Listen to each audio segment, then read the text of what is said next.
Listo. Bueno, entonces ahora sí, volvamos a la clase. Vamos a empezar. Ay, yo no sé por acá. Listo. A ver, esto hasta aquí hemos visto, ¿verdad? Las pruebas indirectas. Ahora íbamos a ver cada una de ellas, ¿no? Como ustedes bien lo dijeron hace un momento, de sus compañeras, las pruebas de laboratorio para diagnóstico virológico las podemos dividir en dos grandes grupos, ¿verdad? Las pruebas directas y las indirectas, ¿sí? Siendo las directas aquellas que nos permiten detectar al virus completo, como en el caso del elemento viral, por ejemplo, o la microscopía electrónica, por ejemplo, o alguno de sus componentes, ¿sí? Como es el caso de la biología molecular, en donde detectamos un fragmento de ácido nucleico, o las pruebas serológicas, o sea, las que se basan en reacciones antígeno-anticuerpo, como en el caso de las ELISA, pruebas rápidas, inmunofluorescencia, etcétera, ¿verdad? Por el contrario, también tenemos las pruebas indirectas, que son aquellas que nos permiten detectar la respuesta inmune contra el virus, en este caso los anticuerpos, ¿verdad? Y que obviamente, pues ahí tenemos a casi todas las pruebas que se basan en reacciones antígeno-anticuerpo, como las pruebas de ELISA, pruebas rápidas, inmunofluorescencia, Western blot, hemaglutinación, inhibición de hemaglutinación, neutralización, fijación de complemento, etcétera, etcétera, ¿verdad? Ahora, si bien es cierto, hay un montón de técnicas, realmente no todas se utilizan con regularidad, ¿sí? Realmente las que más se utilizan a la hora de hacer un diagnóstico virológico, básicamente son las pruebas de ELISA, las pruebas rápidas, la quimiluminiscencia, son las que más se utilizan, y también la biología molecular. En realidad es lo que más se utiliza, ¿sí? Las otras, si bien es cierto, hay laboratorios en donde se pueden utilizar, pero realmente no es tan extendido su uso porque estas otras técnicas requieren ya sea alguna infraestructura específica o algún conocimiento o experiencia o expertise específica para hacer las otras técnicas, sobre todo neutralización o hemaglutinación. Entonces, ese tipo de técnicas se utilizan más a nivel de los laboratorios nacionales de referencia, ¿sí? Lo que más van a encontrar en cualquier laboratorio son más bien las técnicas serológicas, como les decía, ELISA, pruebas rápidas, quimiluminiscencia, y también las pruebas moleculares, o sea, las pruebas basadas en biología molecular. Entonces vamos a hablar un poquito de las pruebas de ELISA. Las pruebas de ELISA, lo primero que ustedes tienen que saber y recordar es que la palabra ELISA son siglas, ¿sí? Que son estas siglas que ustedes ven aquí, ¿sí? Lo cual, traducido al castellano, si lo traducimos literal, quiere decir ensayo de inmunoabsorción ligado a enzimas, ¿sí? Pero si ya lo hacemos una traducción de a lo que se refiere, ELISA quiere decir enzimo inmunoanálisis, ¿sí? Eso significa ELISA. Como les decía, las técnicas de ELISA son técnicas que se basan en reacciones antígeno-anticuerpo, ¿sí? Ya igual ya vamos a ver un video en donde se muestra la técnica de ELISA, exactamente de cómo es que se realiza, ¿sí? Como ustedes ven, una prueba de ELISA lo que se utiliza es una placa, ¿sí? Con unos pocitos, que son los que están aquí. Cada uno de esos pocitos está formado de un plástico que es poliestireno, ¿sí? O sea, no es cualquier plástico. Los pocillos, estos pocitos que están ahí, los pocitos o pocillos son fabricados en poliestireno. ¿Por qué en poliestireno? Porque justamente el poliestireno es un plástico que facilita la adherencia en el pocito, ya sea del antígeno o del anticuerpo que se coloca en ellos, ¿sí? Ya vamos a ver por qué. Normalmente estas placas vienen para 96 pocillos, o sea, para hacer 96 pruebas.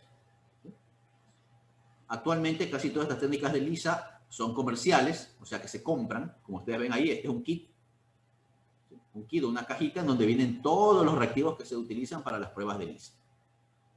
Que ya en el video vamos a ver cuáles son y para qué se utilizan.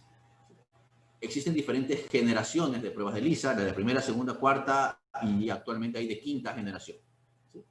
Y esa generación básicamente viene determinada por la forma como está constituido, ya sea el antígeno o el anticuerpo, que está contenido dentro del kit de ELISA. Por lo general usan suero, o sea, se utilizan muestras de suero para hacer estas pruebas de ELISA, pero se puede utilizar muestras de plasma, se puede utilizar heces, se puede utilizar saliva, incluso orina, o sea, se puede utilizar cualquier tipo de muestra para realizar una prueba de ELISA, aunque lo que más se utiliza es suero. Ahora, para poder realizar estas pruebas de ELISA, una vez que se realiza todo el proceso manual, se utilizan unos equipos, que este es un equipo que se llama lector de ELISA, que está aquí. Ese lector de ELISA lo que va a hacer es darle un valor numérico, ¿sí?, a estas diferencias de colores que ustedes ven aquí en esta diapositiva. Se ve que algunos pocitos se ven blancos, otros se ven ligeramente amarillos, como este de aquí, otros se ven de un amarillo intenso. Lo que hace el lector de ELISA es transformar o darles un valor numérico a toda esta diferencia de colores. Utiliza también otros equipos, como este de aquí, que se llama lavador de ELISA, que lo que hace es facilitar el procedimiento técnico. Ahora, para poder comprender mejor cómo es una prueba de ELISA y cómo se realiza, vamos a ver un pequeño video, que ya lo tenía por aquí, y que es este de aquí. ¿Sí ven el video? ¿Se ve en la pantalla de YouTube? ¿No? No, doctor. No. A ver, entonces vamos a dejar de compartir y vamos a compartir el video.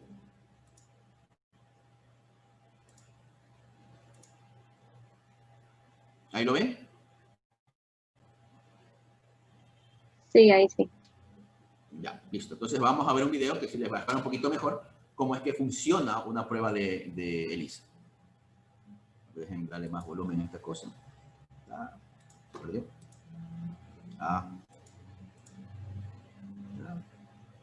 Ay, ahora no le puedo dar más volumen.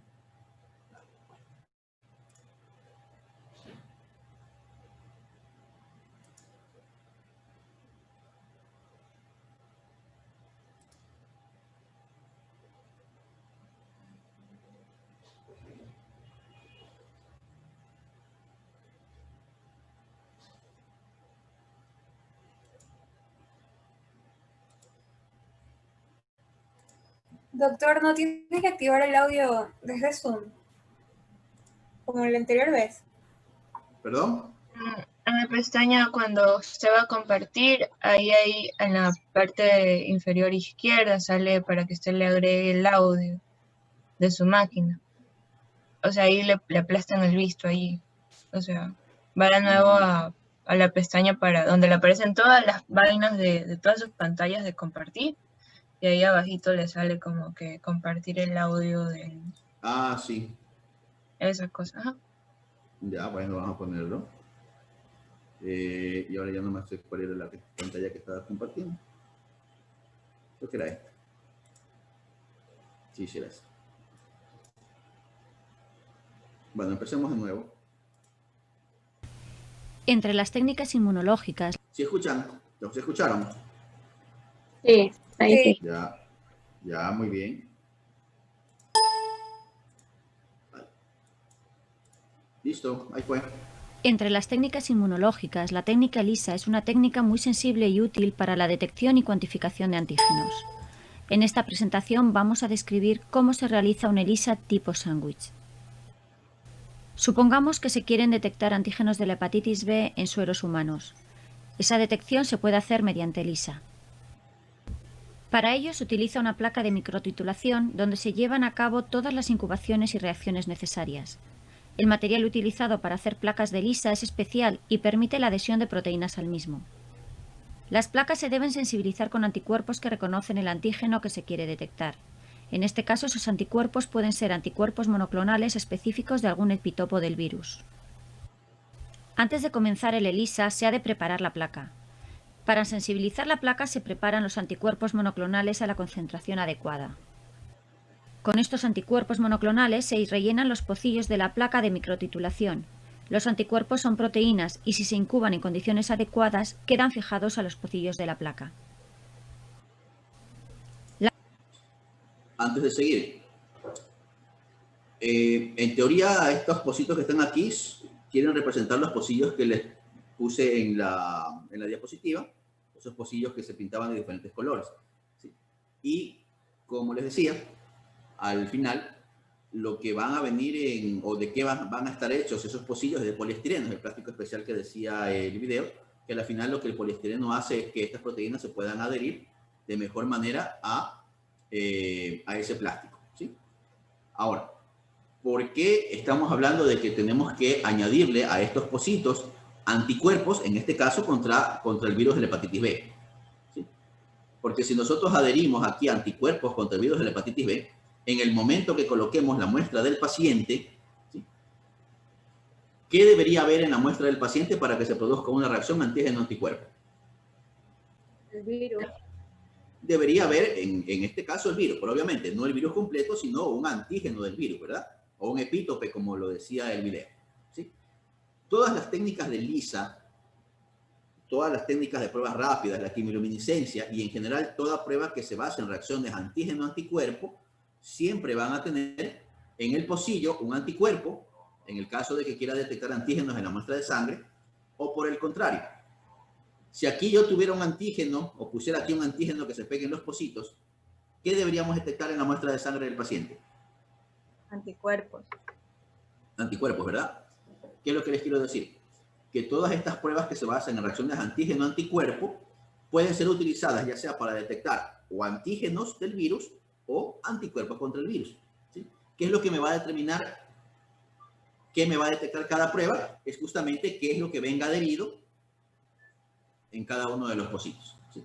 Por eso que ustedes pueden ver las pruebas de LISA en las pruebas directas, pero también las vemos en las pruebas indirectas, ¿sí? Es justamente por esto. Porque en dependencia de qué es lo que pongamos en el pocillo de la placa de LISA, me va a permitir detectar o antígenos o anticuerpos, ¿sí? ¿Preguntas con eso?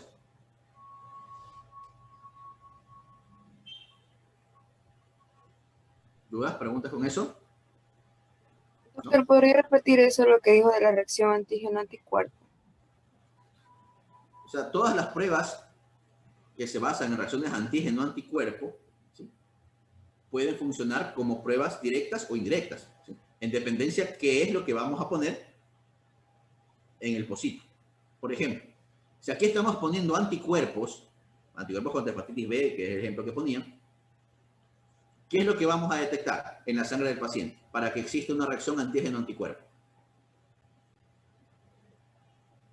Vamos a detectar el antígeno, ¿verdad? Entonces, en el momento en que añadimos la muestra del paciente y en esa muestra del paciente hay antígenos, vamos a formar una reacción antígeno-anticuerpo, ¿sí? Y en este caso, como estamos detectando el antígeno del virus en la muestra del paciente, hablamos de que esta sería una prueba directa, ¿sí? Si por el contrario, imagínense que aquí no hubiera anticuerpos, no hubieran antígenos, ¿sí? O sea, en el pocillo de las placas de LISA hubieran antígenos del virus. Si hay antígenos, ¿qué es lo que buscaríamos en la muestra del paciente? Pues anticuerpos. Porque tuviéramos los antígenos que vienen en el pocillo más los anticuerpos de la muestra del paciente. Por lo tanto, ahí se formaría una reacción antígeno-anticuerpo, ¿sí? Y como en este caso estaríamos buscando anticuerpos en la muestra del paciente, esta sería un ELISA indirecto, porque estamos detectando anticuerpos. Por eso les decía que todas las pruebas de laboratorio que se basan en reacciones antígeno-anticuerpo, ¿sí?, pueden ser directas o indirectas, ¿sí? ¿De qué va a depender? Pues va a depender de qué es lo que tenga en el pocillo de la placa de LISA, ¿sí? Si aquí pongo un anticuerpo, voy a detectar antígeno. Si aquí tengo un antígeno, voy a detectar un anticuerpo, ¿sí? Y en dependencia de qué es lo que detectemos en la sangre del paciente, la prueba va a ser directa o indirecta, ¿sí? Y esa es una característica que la comparten todas las pruebas serológicas. Por eso es que ustedes ven, pruebas de LISA están en las pruebas directas y las indirectas. Las pruebas rápidas están entre las directas y las indirectas. La quimiluminiscencia está en las pruebas directas y están en las indirectas, ¿sí?, justamente porque se basan en reacciones antígeno-anticuerpo. ¿Alguna otra pregunta?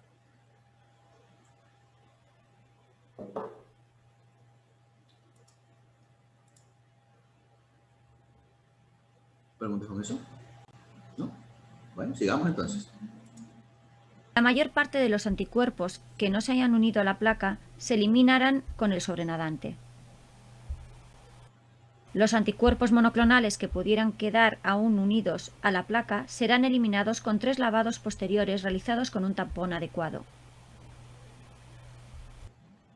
El siguiente paso es bloquear los pocillos. Este proceso permite rellenar todos aquellos huecos que han quedado sin cubrir por el anticuerpo. Se evita así que en las próximas incubaciones se unan a la placa de forma inespecífica otras moléculas no deseadas que podrían interferir con los resultados. Como sustancia bloqueante se utiliza una proteína que no reaccione con los anticuerpos ni con el resto de reactivos utilizados en el ensayo. Habitualmente esta proteína es la albúmina sérica bovina. Se añade la proteína bloqueante a los pocillos y se incuba el tiempo necesario para que se fije a los mismos. A continuación, se elimina el sobrenadante y con él la proteína que no se ha unido a la placa. Para finalizar la preparación de la placa, esta se lava una vez más con el tampón adecuado. A partir de este momento, la placa está preparada para realizar el ELISA. Para determinar la presencia de antígenos de la hepatitis B en sueros humanos, en primer lugar, se han de conseguir las muestras de sangre de los pacientes correspondientes. En este caso, el de la izquierda es un portador del virus con infección aguda y, por tanto, tiene el antígeno vírico en sangre. El paciente de la derecha no está infectado y no es portador del virus en sangre. Cada suero se añade un pocillo y a continuación se ponen a incubar. En caso de que los antígenos buscados estén en la muestra, estos se unen específicamente a los anticuerpos fijados previamente. Si esto ocurre, tras la incubación correspondiente se forman inmunocomplejos que quedan inmovilizados a su vez al pocillo. Una vez terminada la incubación, se retira el sobrenadante. Esto es lo que les decía. Si en la muestra del paciente están los antígenos virales, lo que se forma es una reacción antígeno-anticuerpo. ¿Sí? Si por el contrario aquí hubiéramos puesto un antígeno, tendríamos el antígeno aquí y el anticuerpo en la parte de arriba, porque es lo que detectaríamos en la muestra del paciente. Es exactamente lo mismo, solo que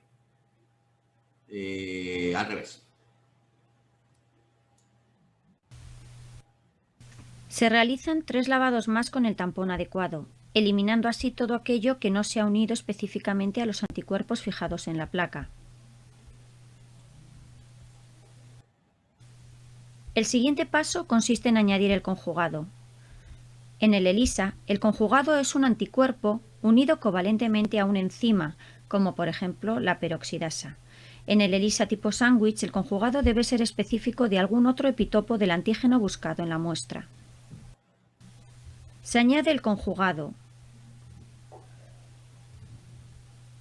y tras el periodo de incubación correspondiente, el conjugado se une a los inmunocomplejos formados en el paso anterior. Si en la muestra no existían antígenos del virus de la hepatitis B, el conjugado permanecerá libre en su totalidad. Una vez terminada la incubación, se retira el sobrenadante de los pocillos. Se realizan 3 lavados más con el tampón adecuado y de esta forma se elimina todo el conjugado que no está unido. Tras los lavados, en la placa permanecen fijados los anticuerpos iniciales, los antígenos de la hepatitis y el conjugado correspondiente, es decir, los inmunocomplejos formados. Si en la muestra no estaba el antígeno buscado, en la placa solo quedan los anticuerpos unidos inicialmente a la misma. Para detectar la presencia de inmunocomplejos y poder determinar cuáles son las muestras positivas o negativas, se utiliza una mezcla con el sustrato de la enzima y un cromógeno. Cuando la enzima del conjugado es la peroxidasa, el sustrato es el peróxido de hidrógeno y el OPD es el cromógeno. Se añade la mezcla de sustrato cromógeno a los pocillos. Durante la incubación, el sustrato se rompe. El oxígeno generado hace que el OPD se oxide y cambie de color.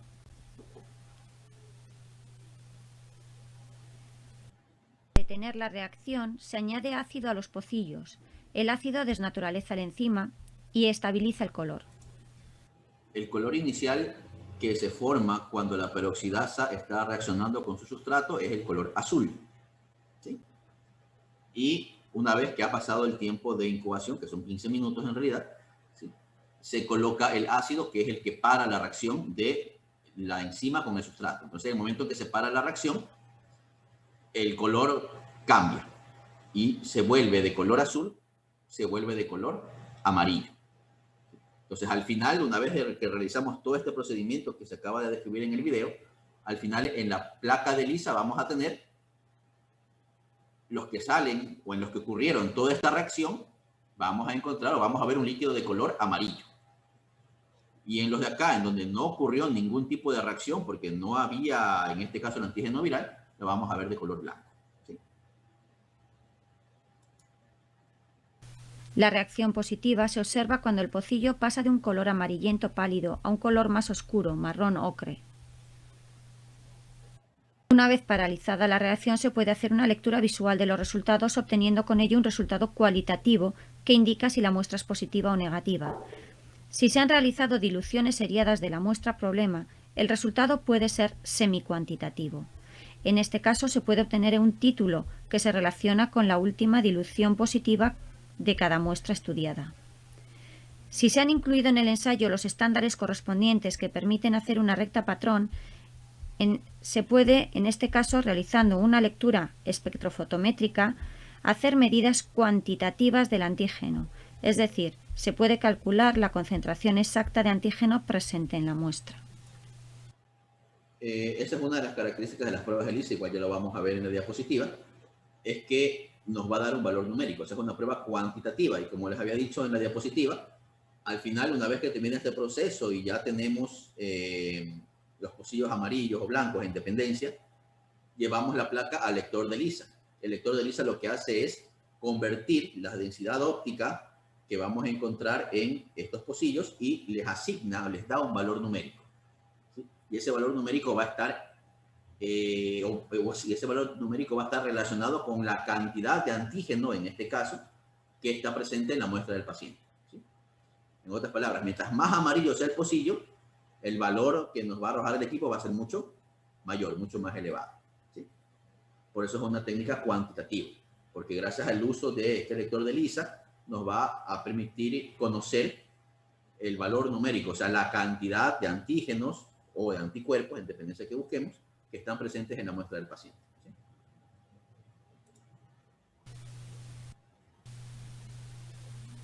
Ya se acabó.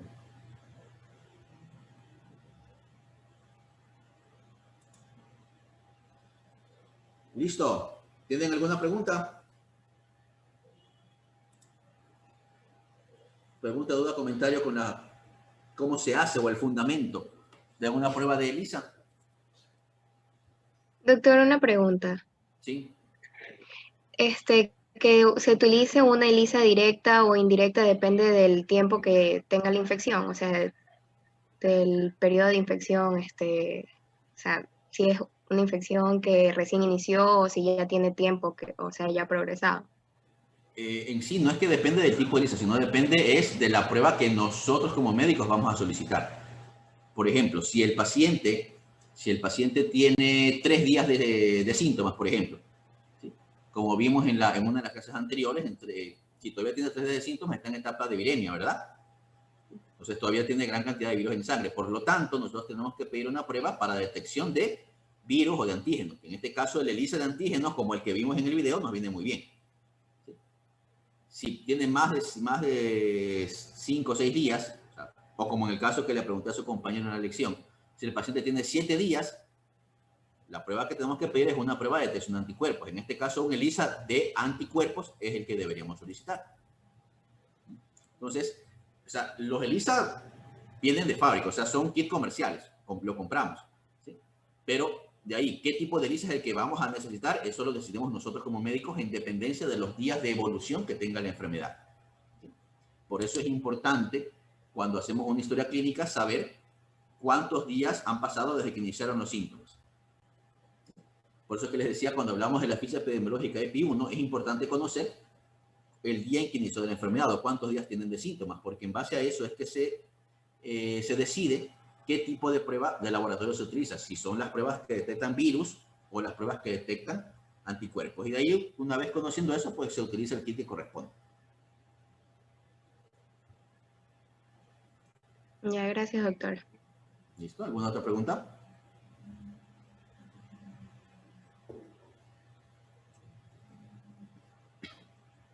¿Preguntas, dudas, comentarios? ¿No? Bueno, sigamos entonces. Listo. Ya me salió el aviso que ya me quedo sin tiempo otra vez. Bueno. Ya vimos qué son, en qué se fundamentan. ¿Cuáles son las ventajas de una prueba de ELISA? Las ventajas es con una prueba cuantitativa. ¿Sí? Como ustedes ya vieron, con el uso del lector de ELISA vamos a saber la cantidad de antígenos o anticuerpos que van a existir en la muestra del paciente. ¿Sí? Primera ventaja, cuantitativa. Segundo, que permite analizar gran número de muestras. Si vieron que los pocillos vienen de 96. Por lo tanto, quiere decir que en una sola prueba o cada vez que vayamos a montar una prueba, podemos conocer el resultado de 96 pacientes. Entonces, nos permite analizar volúmenes importantes de muestras. ¿Sí? ¿Qué desventajas tienen las pruebas de ELISA? Primero, el equipamiento. ¿Sí? Ya vieron ustedes que necesita el lector de ELISA. ¿Sí? Va a necesitar este equipo de acá, que es el lavador de ELISA. O sea, va a necesitar un laboratorio. ¿Sí? O sea, necesita infraestructura, equipamiento, porque se hace exclusivamente en laboratorio. ¿Sí? ¿Qué otra desventaja tiene? Es que necesita personal entrenado. O sea, necesita personal que sepa cómo hacer la prueba de ELISA, que haya sido entrenada, que haya sido capacitada en realizar la prueba y en interpretar la prueba. Esa es otra desventaja. Bueno, y lo de la infraestructura que ya les mencioné. El costo, las pruebas de ELISA son relativamente baratas, en dependencia del laboratorio donde ustedes vayan, lo pueden encontrar tan barato como $10 o tan caro como $20, $30, $40, en dependencia del laboratorio. ¿Sí? Pero de hecho son bastante baratas en realidad, ¿sí? Para la información que nos dan. ¿Preguntas con las pruebas de ELISA?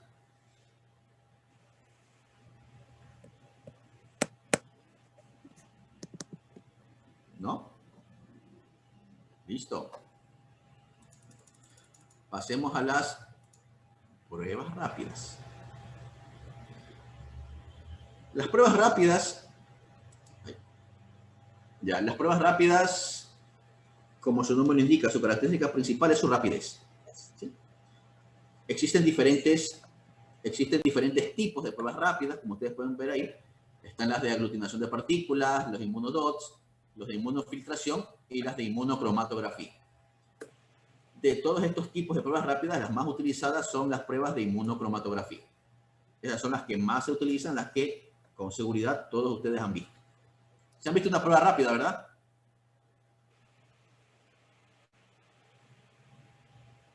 Hola. ¿Han visto alguna vez una prueba rápida? Sí, doctor. ¿Se han visto? Sí, ¿verdad? Sí. Son bastante famosas. Ahorita salen hasta en la televisión por el contexto del COVID, así que no hay ningún inconveniente con eso. Igual, si es que no han podido ver Pero una, desde igual... antes ya se usaban pruebas rápidas. La prueba de embarazo es una prueba rápida. Así es, eso les iba a decir. Si es que no han visto una prueba de COVID, vayan a la farmacia, compren una prueba de embarazo y ahí tienen una prueba rápida. La diferencia es que la prueba de embarazo lo que hace es detectar gonadotropina coriónica y no virus. Pero de ahí su principio es exactamente igual. Porque incluso la prueba de embarazo es una prueba de inmunocromatografía. ¿Sí? Las pruebas rápidas se pueden aplicar a cualquier tipo de muestra. Sangre total, plasma, suero, saliva, orina, heces incluso. Así que se puede utilizar en cualquier tipo de muestra. Consta de una tirilla de nitrocelulosa, igual que vamos a ver también en un video. ¿Sí? Que esta partecita blanca que ustedes ven ahí es una tirilla de nitrocelulosa, en donde, bueno, aquí dice VIH porque esta era una charla de VIH, pero en sí, en esta tirilla de nitrocelulosa viene insertado ya sea el antígeno del virus o el anticuerpo contra el virus. Así igualito como en la prueba de ELISA, solo que acá viene en una tirilla de nitrocelulosa. Una vez que se coloca la muestra, la muestra va a migrar por capilaridad a través de esta tirilla de nitrocelulosa. ¿Sí? Y si en la muestra del paciente está el anticuerpo, ese anticuerpo va a reaccionar con el antígeno y va a formar la reacción antígeno-anticuerpo. Muy similar a la prueba de ELISA. A ver qué dice acá. Bueno, ¿qué características tienen las pruebas? Bueno, utilizan antígenos muy similares a los que se utilizan en las pruebas de ELISA. ¿Sí? Su resultado es rápido, de ahí viene su nombre, 15 minutos o 20 minutos en el caso de los que más demoran. Por eso es que su gran utilidad es utilizarlo en situaciones de emergencia. Otra característica es que su lectura va a ser siempre subjetiva, porque va a depender mucho de la persona que mira y que interpreta la prueba. Otra de sus características, bueno, que no está puesta ahí, es que es una prueba cualitativa. Es decir, nos va a decir si es que lo que buscamos está o no está presente. A diferencia de la prueba de ELISA que les decía que es cuantitativa, o sea que nos daba un valor numérico, en el caso de la prueba de ELISA simplemente vamos a poder decir si lo que buscamos está o no está, nada más. Por eso es que las pruebas rápidas son pruebas cualitativas. ¿Sí? Y como ustedes ven ahí, su interpretación va a ser siempre subjetiva porque va a depender mucho de la persona que interpreta la prueba. ¿Sí? Disculpe, doctor, ¿qué tan efectivas son estas pruebas? Depende para qué. Porque, por ejemplo, si hablamos de las pruebas rápidas de VIH, pues bueno, son bastante seguras. Si hablamos de las pruebas de malaria, también son bastante seguras. Tienen niveles de sensibilidad y especificidad por encima del 99%. ¿Sí? Si hablamos de las de COVID son otra historia. Las de COVID, por el tema de la velocidad con que han sido producidas, todavía no han sido totalmente evaluadas. Hay unas que tienen niveles de sensibilidad bastante bajos, 55-60%. ¿Sí? Y eso hace que no capte todos los positivos que debería captar. ¿Sí? No sé si ustedes han visto o vieron en algún momento en España, hace unos cuantos meses, se armó un tremendo escándalo porque el gobierno español compró no sé cuántos millones de pruebas rápidas y en el momento que los empezaron a utilizar se dieron cuenta que no servían. Fue un tremendo escándalo. En otros países ha pasado lo mismo. ¿Sí? Pero en sí, de manera general, las pruebas rápidas que se utilizan son muy buenas porque la mayoría han pasado ya controles de calidad, no solamente en Europa, en Estados Unidos, sino incluso aquí también. ¿Alguna otra pregunta? Ahora, el tema es que las pruebas rápidas tienen indicaciones específicas, que igual ya vamos a ver cuáles son. ¿Sí? Las pruebas rápidas, si bien es cierto, tienen muchas ventajas, pero justamente esas ventajas deben ser utilizadas en situaciones específicas, que ya las vamos a ver igual. Esto es algo importante de las pruebas rápidas, que justamente está ligado a su subjetividad. ¿Sí?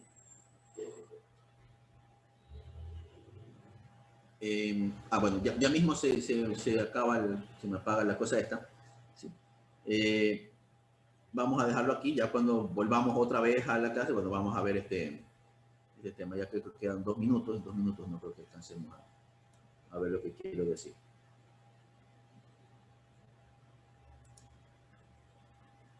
Bueno, ¿alguna pregunta de lo que hemos visto hasta acá? ¿Hasta ahorita? No. Bueno, realmente esta parte que estamos viendo acá, normalmente se hace una práctica de laboratorio. Por lo general es un sábado, llevamos unas cuantas pruebas rápidas y nos hacemos unas cuantas pruebas, ¿sí? Para ver exactamente cómo funciona en vivo y por lo general cada cual hacía su prueba, ¿no? Tenía algunas, pero bueno, lamentablemente por ahorita no se puede. Pero bueno, por lo menos con el video lo pueden ver. ¿Sí? ¿Listo?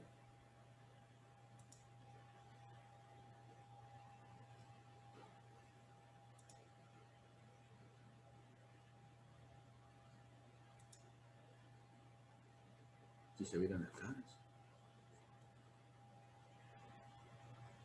¿Cuánto falta para terminar el semestre? O mejor dicho, ¿cuándo termina?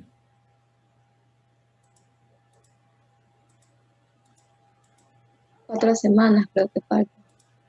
¿Cuánto falta? El 17 creo que acaba. El 17 de octubre, creo. Del 12 al 17 son los exámenes. Ajá. Del 12 al 17, o sea, tenemos otros 1, 2... O sea, hasta el 9 de octubre son las clases. O sea, tenemos todavía 4 semanas de clase. Sí. Wow. Vamos demasiado bien, entonces. Normalmente nunca acabo el programa. Normalmente siempre me quedo hasta tocar bovirosis. Nunca alcanzo a ver los dos últimos temas. Pero como ahorita parece que sí vamos a cubrir todos los temas.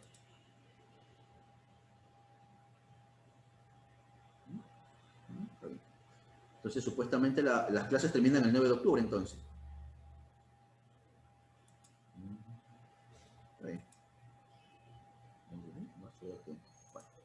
Bueno, ya mismo Sí. esto se apaga, ya mismo, no, nos vemos al rato.